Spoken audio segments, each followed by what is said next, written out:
Most people do not need more time management tricks. They need a better filter.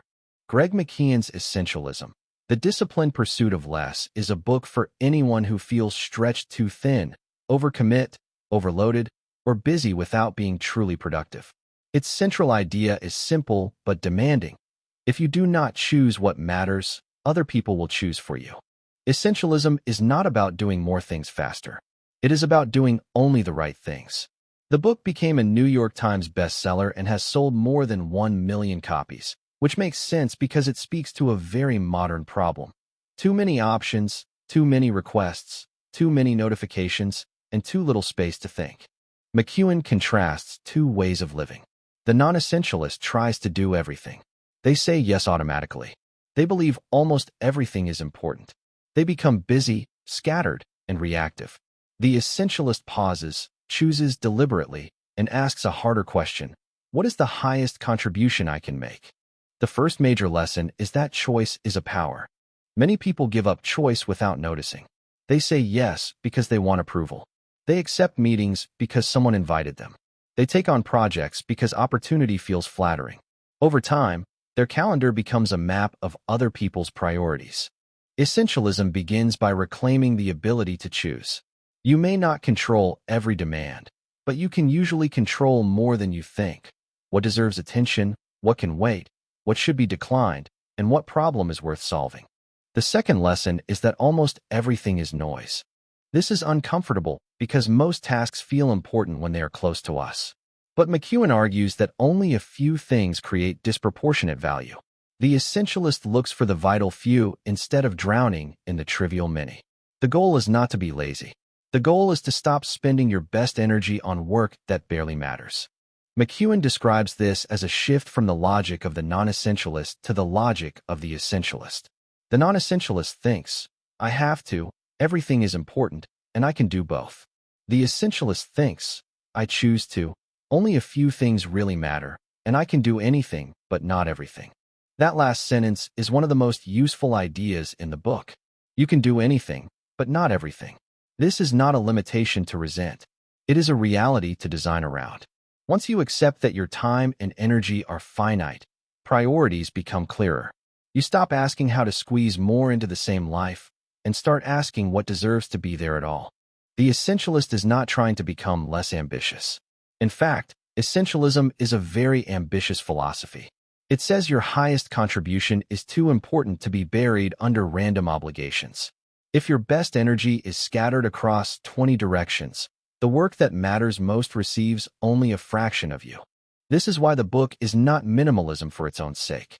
It is not about having an empty calendar or saying no to everything. It is about making room for the right yes. The third lesson is that trade-offs are real.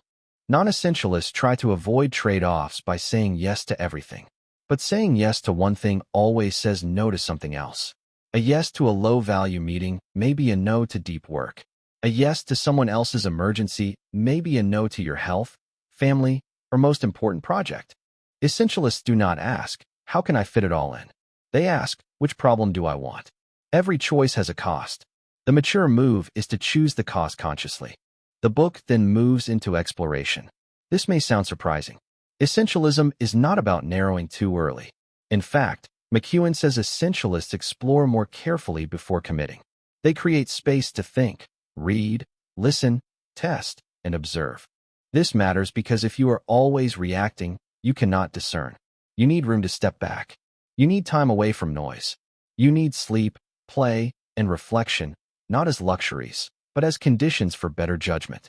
One of the strongest practices in the book is using extreme criteria. Instead of asking, is this good? Ask, is this truly essential? If an opportunity is only a lukewarm yes, it may need to become a no. This does not mean rejecting everything. It means raising the standard for what earns your time.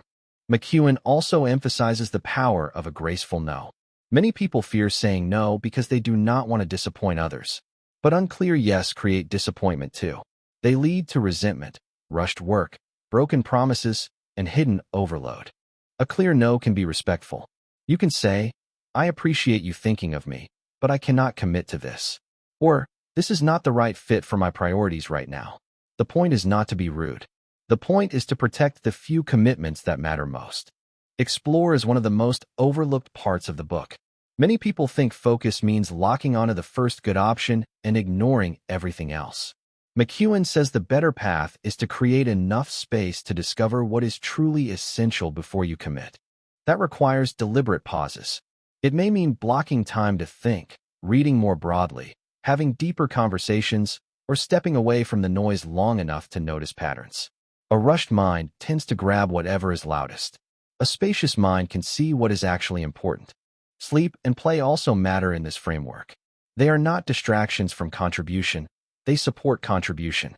Exhausted people make worse choices. Overloaded people mistake urgency for importance.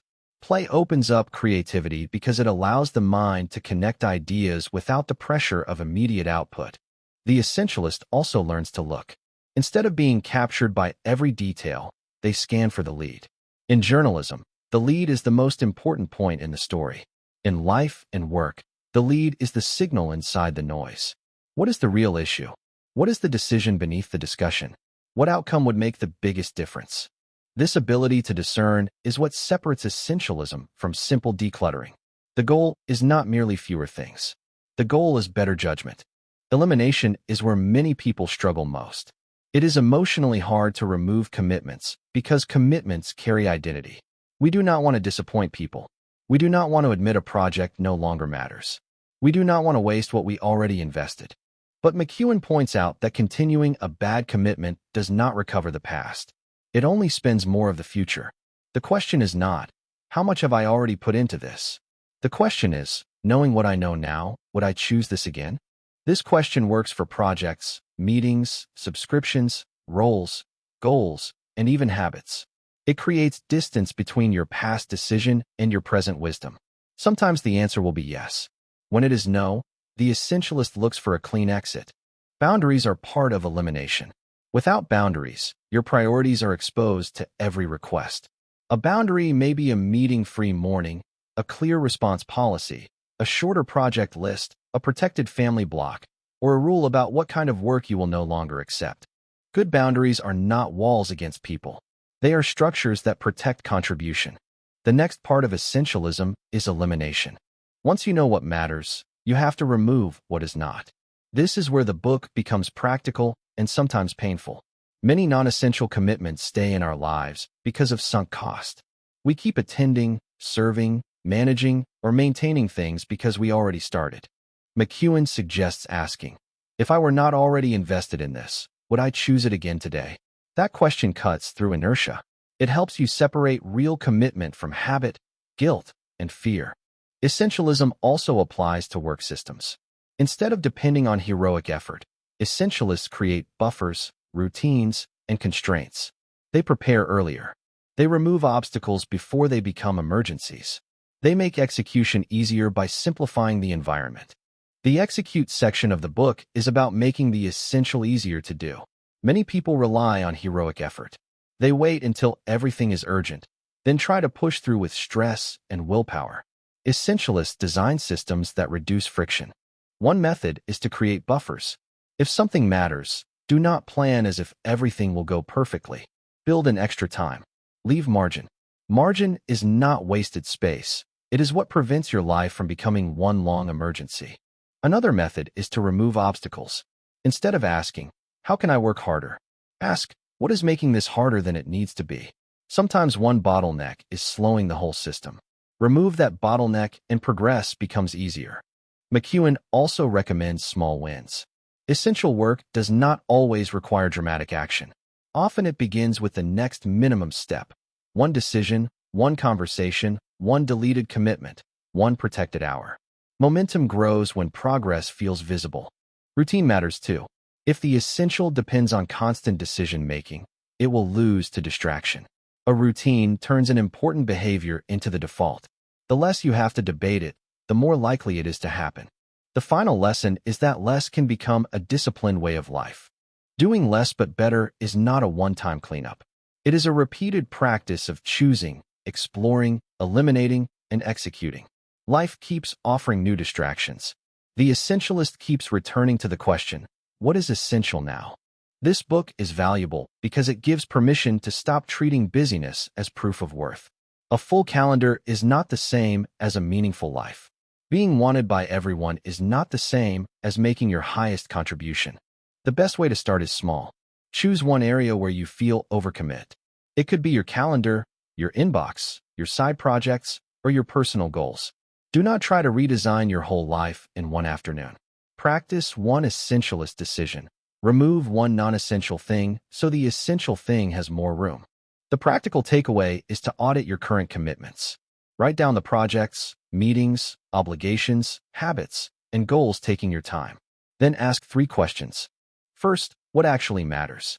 Second, what looks important but produces little value? Third, what must I say no to so I can give my best yes? For a creator, entrepreneur, student, leader, or parent, the lesson is the same. Your life is shaped by what you repeatedly allow. If you allow every request into your calendar, your attention will fragment. If you allow every opportunity to become a commitment, your standards will fall. If you allow every urgent message to interrupt important work, you will stay busy but under-contribute. Essentialism asks for a quieter kind of courage. The courage to disappoint the right people for the right reasons, to let good opportunities pass, and to trust that a few excellent commitments are better than many diluted ones. Essentialism is not one more thing to add to your life. It is a different way of doing everything. It is the disciplined pursuit of less, but better. If you enjoyed this summary, subscribe to One Book in 10 Minutes. We turn best-selling books with powerful, practical ideas into clear daily lessons you can use in real life. One Book, 10 Minutes. Better you.